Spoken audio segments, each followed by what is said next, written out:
My name's Bob McConnell, and I'm directing the Southeast Iowa Band for a concert for the Washington Concert Association series, which I'm really looking forward to. I'm a native of Washington, and I'm a past president of that concert association. This is the first time I think that the band has performed in Washington for probably over 15 years. And we've got a real wide variety of pieces to bring to you. But the most interesting is a flute concerto that we're going to be doing the world premiere of. It was commissioned by the principal flautist for the Southeast Iowa Symphony. This is Rose Bishop, who you're also looking at. Rose, how did you end up commissioning this work? So my friend Kelly Henry and I, who's an Atlanta-based flutist, she and I commissioned this together.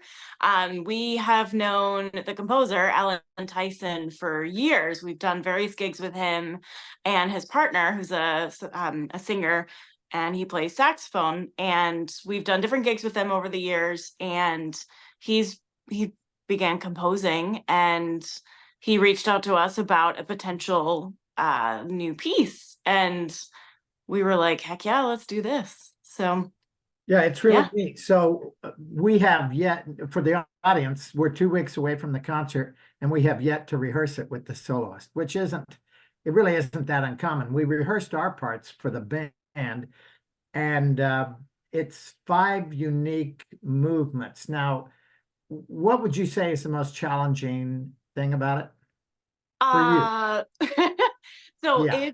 it's a really cool piece. Each movement represents a different place and theme in New Orleans.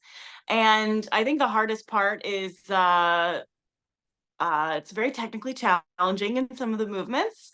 When you So say it's it's more. technically challenging, what do you mean?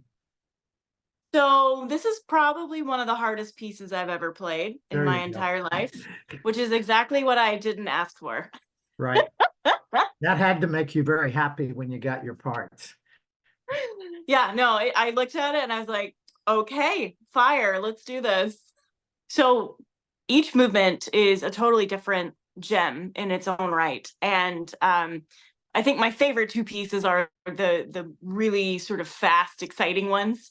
So the third movement is basically an entire movement of double tonguing. And I really had to like work up to this because the tempo written is just rapid fire. And it's such a cool piece. So yeah, just kind of going for it. And then the fifth movement is a very like, the only way I can describe it is it's a jazzy bop. It's so fantastic. It's very jazzy. It's very like you can definitely dance to it. So I'm really excited to share these two specifically. And the other great part about this piece is, yes, there are 5 movements, but he wrote them to be played either together or you can break them up. You can do a single movement, you can do a couple of movements. I'm performing the entirety with the Southeast Iowa Band, but a couple of my universities will pick 2 to 3 of them to perform with me later on this year, because they're kind of interchangeable. So the band parts are not too terribly difficult. So it's meant to be played by, a wide range of bands and ensembles. But the flute part, it's pretty rocking. It's lit.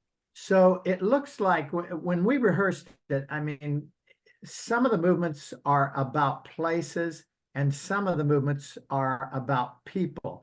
Now he lives in New Orleans, or is he from New Orleans? So he's from the Midwest. I think he's from Michigan, if I remember correctly, but he teaches at Xavier University in Louisiana. And so a lot of his pieces lately have been inspired by just the incredible culture, the historical landmarks, everything in New Orleans. I'm going to hold up part of one of the title pages. I don't know. Can you see that, Rose? Okay. Yeah. And for the listeners, so it's 5 movements. They're not really long movements, right? I mean, they're like, what's the longest? 4 minutes? Yeah. It's not a very long piece, but it's exciting. Yeah. So this is the first of 5 performances I've lined up to perform this piece with me. And being that the Southeast Iowa Symphony was my first job I ever won as a auditioning flutist. This place and these people hold such a special place in my heart. And I was so thrilled that Bob McConnell agreed to do this piece with me, especially being the world premiere. We did a world premiere together with the orchestra a few years ago by Linda Robbins Coleman, and it was, I don't know that I could have ever topped that. And so being able to create and breathe life into this new piece again, with my favorite people, it's going to be truly magical. Well, so I think people will really enjoy that. If you have flute students in the area, be sure and bring them. So here's some other interesting things on the program. I started doing some guest conductor work for some of the band directors that are in the group. We have band directors from all over Southeast Iowa and semi-professionals. Rose occasionally plays with us. She also teaches up at Cornell, teaches all over, plays all over. She is basically a freelance flute player. But we're going to have Jesse Deese, the Keokuk high school band director, directing a piece by William Grant Still, great African-American composer. And then Jilly Cook, who some of you may have seen with the band or the orchestra before, is also doing a work. A lot of other pieces on here. We try to have variety, and I'll do some what I consider to be amusing things for the benefit of the audience. And we kind of explain why a band can sound bad and how they can sound good. And we're actually able to demonstrate that for you. And I think you'll enjoy that. We're doing a couple of John Williams pieces, the Raiders of the Lost Ark March, and John Williams' setting of the Star Spangled Banner that he did for the Rose Bowl. We're doing a great piece by, nobody in the band knew this piece. I certainly didn't. And I bought it on Facebook from the retired horn professor up at Iowa for like 35 bucks. And when the band site read this, we're like, this is a great piece. So it's like a big band jam piece. And it incorporates us having some verbal exclamations during the piece, kind of like a Bernstein piece. And then I'd say the major work on the program is Percy Grainger's Lincolnshire Posy. Grainger was, to say the least, an eccentric guy. He played in Washington at the old high school.